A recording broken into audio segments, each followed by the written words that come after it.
I was staring at a half-melted coffee cup in the break room when Wade's voice echoed down the hall, loud and self-congratulatory. He was toasting someone again, probably Kevin from sales or Jennifer from ops, whoever had just won Employee of the Month for presenting my compliance audit results like they'd invented data validation themselves. I'm Carl Peterson, by the way, 47 years old, and I've been holding this place together for 12 years now. I looked at that stained coffee cup and thought about mold, not because I wanted food poisoning, but because at least mold gets recognition in a biology textbook. Me? I sat 3 doors down from the corner office for over a decade, keeping Summit Financial Group's back-end systems running with the kind of precision that kept lawsuits out of our legal department's inbox.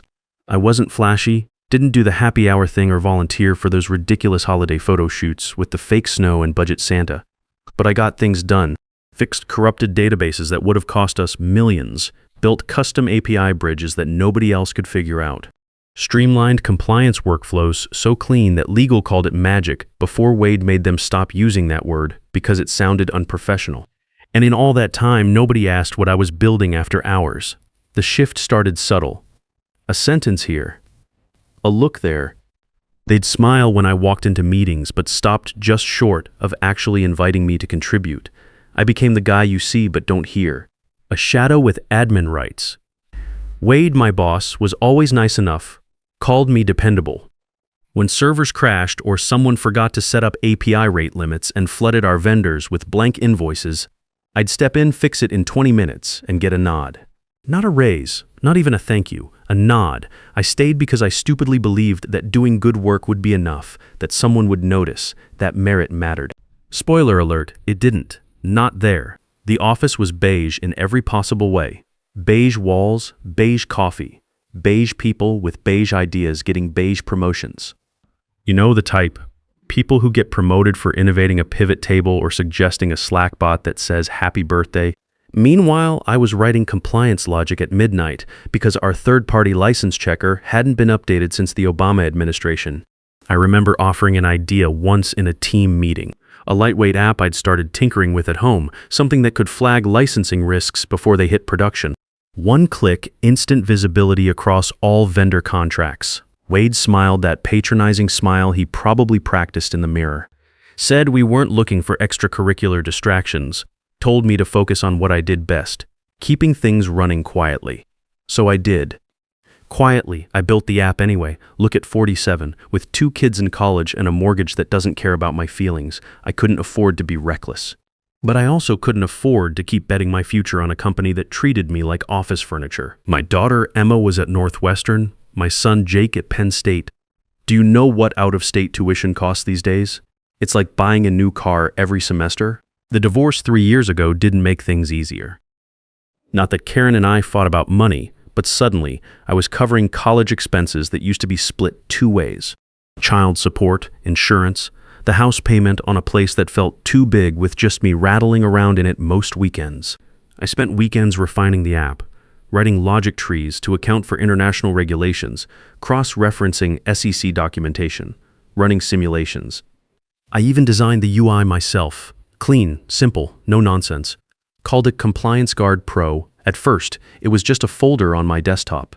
By month 6, it was functioning. By month 12, it was better than anything Summit was using internally. The real breakthrough came when I figured out the jurisdictional mapping. See, most compliance tools handle domestic regulations fine, but they fall apart when you're dealing with European data protection laws, Asian banking standards, and American financial reporting requirements all in the same transaction. Took me 4 months just to build the logic trees for cross-border compliance checking, and I said nothing. Not because I was scared, but because I knew how this place worked. If I demoed it, they'd either ignore it or worse, claim it. Rewrite history so Kevin from sales was suddenly the visionary and I was just the supporting technician who helped with the technical stuff. So I kept it off their network, logged every build date, stored everything in third-party cloud storage, wrote detailed commit messages.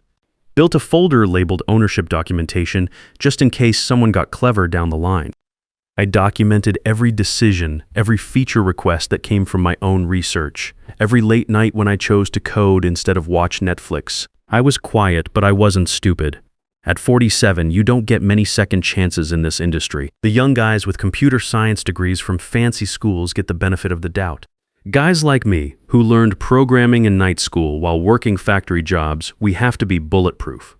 There's something surreal about being invisible in your own workplace, watching others take credit for fires you put out, smiling through meetings where someone suggests something you coded 6 months ago like it's a brand new breakthrough. But here's the thing about being overlooked for too long. You either fade away completely, or you learn to move without being seen. I chose the second option. And by the time anyone noticed I was building something, it was already too late to stop me. By the time the holiday party came around, the die was already cast. I just hadn't shown my hand yet. But first, let me tell you about the meeting that changed everything. Wade called an all-hands meeting 2 weeks before Christmas. Stood there like he was about to announce the cure for corporate bureaucracy. Pressed shirt, smug grin, coffee cup, with some motivational quote his assistant probably picked out. The whole leadership team was there, Jennifer from Ops looking important with her new tablet, Kevin from Sales checking his phone every 30 seconds like he was running the New York Stock Exchange. We're streamlining our focus, Wade said, like Moses coming down from the mountain with stone tablets. No more side projects, no external development. Internal builds only. Moving forward, all innovation happens here. In-house, I glanced around the table. Jerry Walsh from DevOps nodded like a bobblehead. Someone actually clapped. Scott Miller, our team lead, was scribbling notes like Wade was delivering the Gettysburg Address. I just sat there feeling my stomach knot up. 20 months, that's how long I'd been perfecting my app. Nights, weekends, lunch breaks. After fixing Wade's broken project dashboards and rebuilding audit logs that nobody else wanted to touch. After staying late to clean up database corruption that happened because someone thought it would be clever to run production updates on Friday afternoons. My app wasn't a side project, it was a life preserver I'd been building while they ignored the ship taking on water, so I raised my hand. Calm and steady. I've actually been working on something in that space. A compliance tool, lightweight, scalable. It can flag licensing exposure across multiple jurisdictions in under 3 seconds. I could demo it. The room went quiet, not the good kind of quiet where people are interested. The uncomfortable kind where everyone's suddenly very aware of their breathing. Wade didn't even blink. "Let's not waste resources," he said, flashing that rehearsed smile he used when delivering bad news. "I'm sure it's interesting, but that kind of tool wouldn't scale in our environment." He never asked what language it was built in, never asked what jurisdictions it covered, never asked how many vendors I'd tested it against, never asked who might want to use it. He didn't even look. Besides, he continued, warming to his theme, compliance isn't really about technology, it's about relationships, understanding the business context. You can't automate judgment. I wanted to laugh. This from a guy who'd never read a single SEC filing, who thought GDPR was a type of GPS system until his assistant printed out the Wikipedia page for him. But I just nodded and wrote down focus on core responsibilities in my notebook, like a good little employee. After the meeting, I sat in the parking garage for 15 minutes staring at the steering wheel. You ever have that moment when you realize someone's so used to overlooking you, they've become blind? Not just to your work, but to your potential. I wasn't angry anymore. It felt clinical, like watching a lab rat choose the wrong door over and over, certain it was being smart. Jennifer cornered me by the elevator later that day. "You really built something?" she asked, glancing around like we were discussing state secrets. "Yeah, is it good?" I thought about the 847 test cases I'd run, the simulated vendor contracts from 23 different countries, the edge cases I'd handled for mergers and acquisitions, subsidiary reporting, cross-border data transfer compliance. It's thorough. She lowered her voice. "Wade's been talking to some vendors about buying a compliance automation system. Budget's around $200K, that stung. They'd spend $200K on a vendor solution, but wouldn't spend 10 minutes looking at something I'd built for free. Classic corporate logic." Then, 3 days later, the best email of my life arrived. Rachel Foster from Legal had looped me in by mistake on some internal thread about IP policies. Just one line buried in corporate speak. Re Peterson's compliance app, MGMT uninterested. No patent filing required. Treat as external hobby project. 6 words changed everything. Treat as external hobby project. Translation, they'd officially declined to look, declined to claim ownership. If I walked, they couldn't touch a single line of code, not one function, not one variable. I stared at that email for a solid minute, then quietly archived it in a folder I labeled Freedom. I printed 3 copies, saved screenshots, backed it up to 2 different cloud services. At 47, you learn to document everything. A few minutes later, Wade stopped by my desk. "Great input in the meeting," he said. "Always good to know you're thinking about innovation." I smiled, always thinking, "Wade, just remember, we want that creative energy focused where it can do the most good for the team." He walked off completely unaware. He just handed me the cleanest exit in corporate history. Legal documentation that they'd explicitly waived any claim to my work. A paper trail showing they'd refused to even evaluate it. That night, I opened my laptop and saved the latest build as version 2.0, post-summit. Then I started researching buyers, not customers' buyers. Companies that acquired technology instead of building it internally. The research took weeks. I learned about due diligence, intellectual property valuation, market analysis. I studied acquisition announcements in the compliance space, figured out what buyers were paying for different types of software. I built financial models, competitive analyses, feature comparisons. See, that's the difference between being 47 and being 27. When you're young, you build something cool and hope someone notices.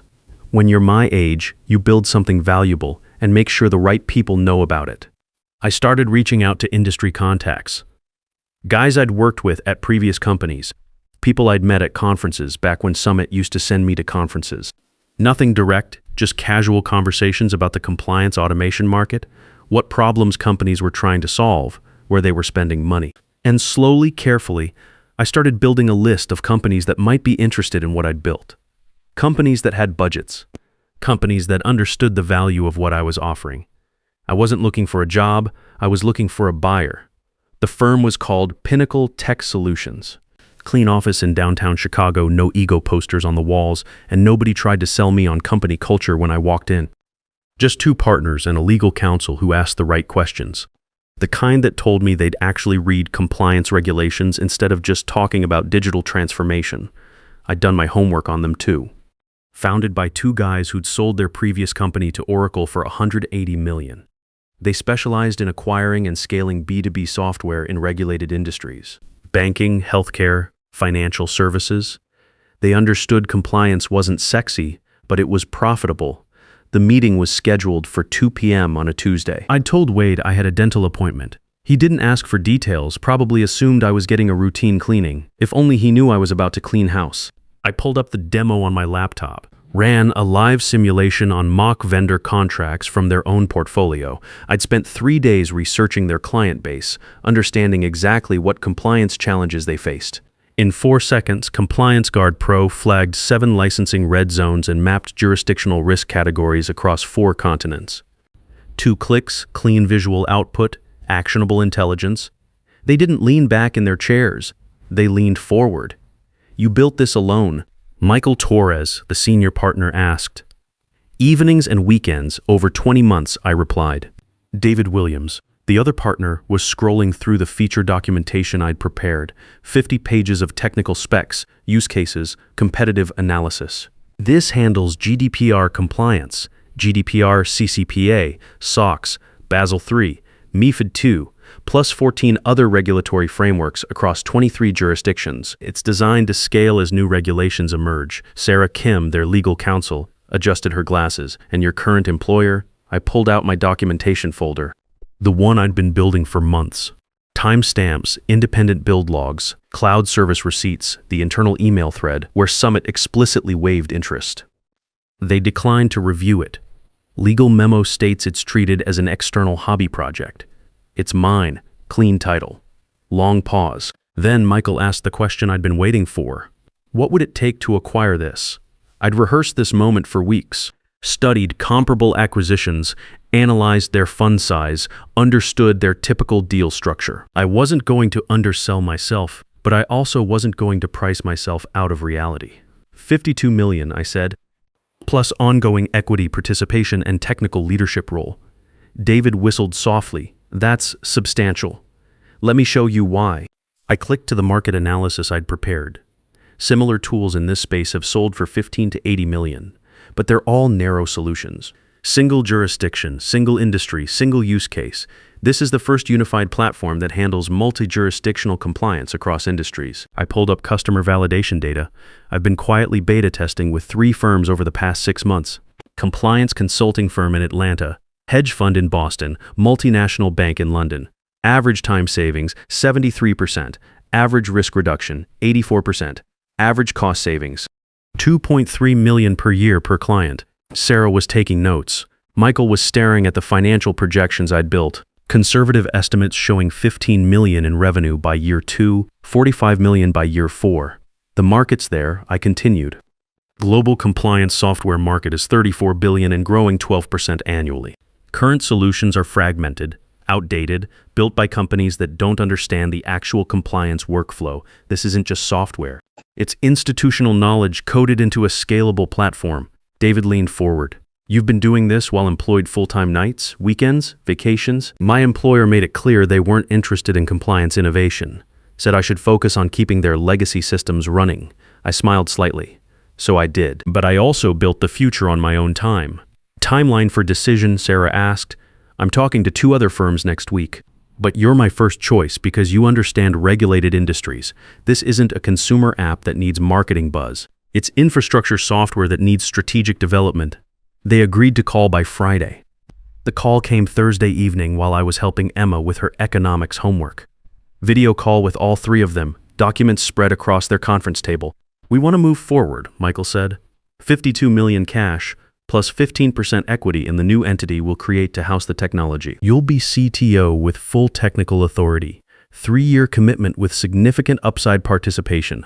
I kept my voice steady. Deal structure? 30 million at closing, 22 million in performance milestones over 18 months. Equity vests over 4 years with acceleration clauses. Sarah was reading from a term sheet. We handle all legal, regulatory, and market development. You handle technology and product roadmap. Emma looked up from her textbook. Dad, is everything okay? I muted the call. Everything's fine, sweetheart. Just work stuff. Back to the call. When can we start due diligence? Next Monday, if you're ready. The due diligence process took 6 weeks. Technical audits, code reviews, intellectual property verification, market validation studies. They brought in external consultants to verify my claims about performance, security, scalability. Every test confirmed what I already knew. I'd built something valuable. The legal team spent 3 weeks verifying that Summit had no claim to the technology. They found the email trail, confirmed the timestamps, validated my independent development process. Clean title, no encumbrances. By February, we had signed agreements. Compliance Guard Pro would operate under Pinnacle Compliance Solutions, a new entity created specifically for the acquisition. I retained 15% equity plus my 52 million payout. They provided infrastructure, legal support, sales team, and market access. It was the cleanest deal I'd ever seen, and I'd negotiated it while still fixing Wade's broken dashboard every Monday morning. Then I went back to Summit like nothing had happened. Same caucus, same button-down shirts, same invisible presence in meetings where people discussed innovation without innovating anything. But now I had a secret that was about to become very public, and Wade had no idea what was coming. Every morning for the next 3 months, I showed up at Summit at 8:15. Not early enough to look desperate, not late enough to seem disengaged. I fixed Wade's broken dashboard when he corrupted his reporting filters again. Stayed late one Thursday to help Scott push a security patch that Kevin would take credit for in Friday's team update. Through it all, I said nothing. No announcement, no hints, no changes in behavior. Same routine, same projects, same invisible presence in a building that never asked who was building what outside their walls. There's something almost peaceful about walking around a place that thinks it still owns your future while knowing it doesn't even own your past. Every time Wade made jokes about keeping innovation in-house, I just nodded. No need to correct him. Let him believe whatever made him comfortable. By then, Pinnacle's development team was already committing to my private repositories. Patent applications were filed and pending. The first pilot clients were lined up quietly. That compliance consultancy in Atlanta had signed a 2.3 million implementation contract. The hedge fund in Boston was beta testing the multi-jurisdictional features. a financial services company I'd pitched a year earlier, back when Summit didn't bother returning their phone calls, had committed to a full enterprise deployment. In the evenings, I'd log off Summit's VPN and switch to my personal setup. My world split neatly, past and future. One held my badge, the other held my name. And I wasn't rushing anything. Let them sleep. Let them think I was still theirs. Still dependable Carl, who'd never rocked the boat. The best part about being overlooked is nobody notices when you stop waiting for recognition and start building your own future. By the time I walked into Summit's holiday party, everything was already decided. The conference room had been transformed with string lights and the same sad cheese trays they'd been recycling for 3 years. Someone had queued up a playlist that switched between classic rock and whatever the marketing intern thought counted as festive music. Nobody noticed me at first. Same black jacket I'd worn to company events since the Clinton administration. Hair combed the same way, no name tag, no guest. Just me, a glass of decent wine, and the quiet knowledge that I didn't need to pretend anymore. Wade was mid-toast when I found a spot near the back, next to the table where they'd arranged leftover company-branded fleece vests like corporate participation trophies.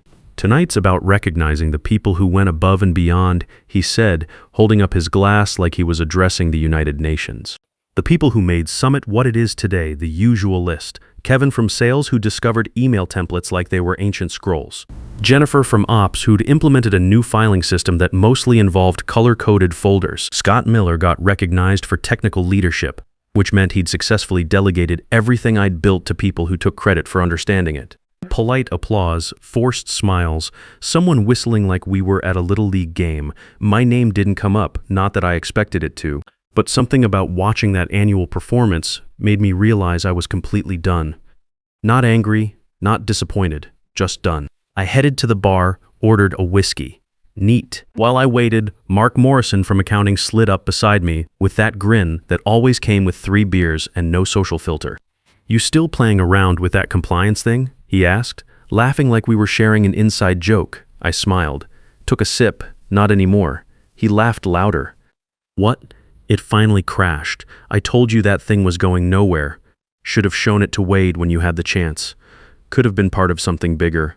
I set my glass down gently. "No, I sold it." The words weren't loud. I didn't make a scene, just clear enough for the air around us to shift. Enough for the bartender to pause mid-pour, enough for Wade, standing 6 feet away, basking in applause for Kevin's quarterly PowerPoint mastery, to turn his head. Mark blinked hard. "Wait, what?" "I sold it," I repeated. Calm, matter of fact, like confirming the weather forecast. He stared, waiting for the punchline that wasn't coming. Behind him, Wade was walking over, his politician smile flickering like a dying light bulb. "Sold what?" Wade asked, voice tight, not curious, worried. I looked straight at him. "Compliance Guard Pro, the app you said wouldn't scale. How much?" The question came out sharper than he probably intended. 52 million. You could actually feel it. The silence didn't just fall. It dropped like an anchor into deep water. Mark made a choking sound that brought his beer up through his nose. His glass hit the table hard enough to splash. A few people nearby turned, unsure if someone was having a medical emergency. Wade's face went through several expressions in about 2 seconds. Confusion, disbelief, and finally something that looked like a man trying to solve calculus while drowning. "You're kidding," he said. Not a question, more like a prayer to whatever God protects middle managers from their own mistakes. I took another sip. Nope. Then, because the moment felt right. Contract was finalized last month. Public announcement goes live Monday. That's when the ripple started. Not dramatic, not theatrical. Just the quiet realization moving through the room like news of a distant earthquake. The woman who'd been fixing their broken systems for 12 years had been building the future 3 doors down from Wade's office. And they never saw it coming. Jennifer from ops was suddenly standing behind Dave, her tablet forgotten in her hand. 52 million, she whispered. That's the acquisition price. There's also equity participation and ongoing royalties. I wasn't bragging, just stating facts. Pinnacle Tech Solutions. They specialize in regulated industry software. Scott Miller had materialized from somewhere, still holding his technical leadership recognition plaque. But we never reviewed it. We never saw the code. You never asked to see the code. Wade was staring like I'd announced I was from another planet. You did this while working here nights and weekends.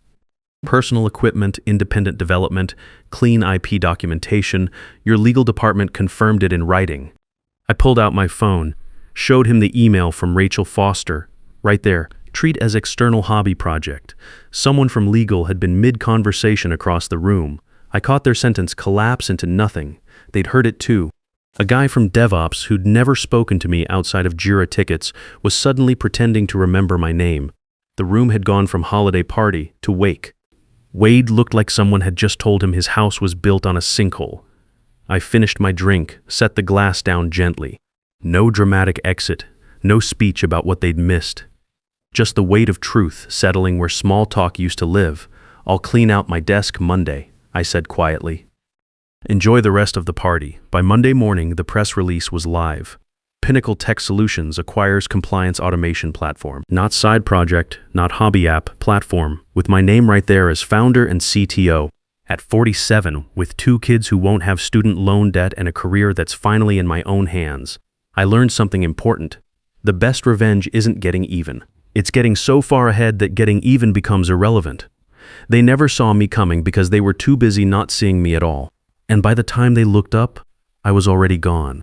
Sometimes the biggest win comes not from fighting the system, but from quietly building something so valuable that the system becomes irrelevant.